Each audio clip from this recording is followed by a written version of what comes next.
It is perhaps a case of don't build it and they will come. People on foot, on wheels, even on horseback, some running, some rambling, are flocking to WA's network of bush trails in unprecedented numbers.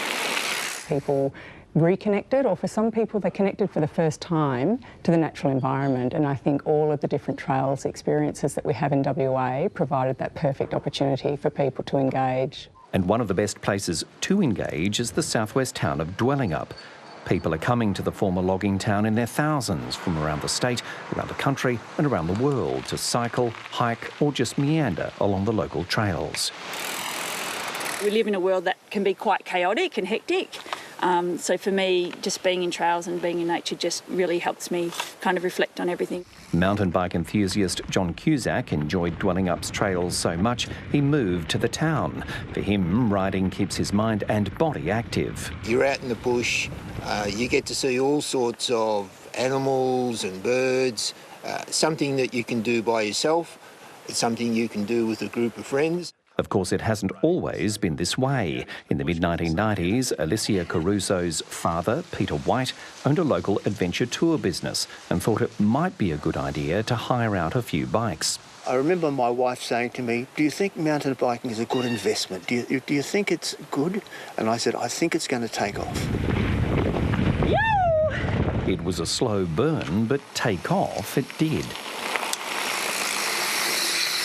Developing Dwellingup as a trail destination involved years of hard work by local business owners, local and state governments and the community. Little country towns like this around the country, some of them are dying. They don't have enough activity in terms of economic activity. So it's really brought that activity, and it's also brought a confidence to the town as well. So people are coming and investing. The hard work paid off in April 2024 when Dwellingup was rewarded with official trail town status. WA's Department of Local Government, Sport and Cultural Industries says the growth in popularity of the Trails network was supercharged by the COVID-19 pandemic. COVID was sort of like a catalyst for taking it to that next level. And bike packing and gravel bike riding and stuff, they're just like booming at the moment. Miss Gauntlett believes people's love affair with their own backyard is long-term. I think in WA, maybe in the past, we kind of always looked to the east, we had always looked overseas, and then, you know, through the pandemic we were forced to look in our own backyard, and I think people, it's really opened their mind and their kind of eyes to what's possible and what's here.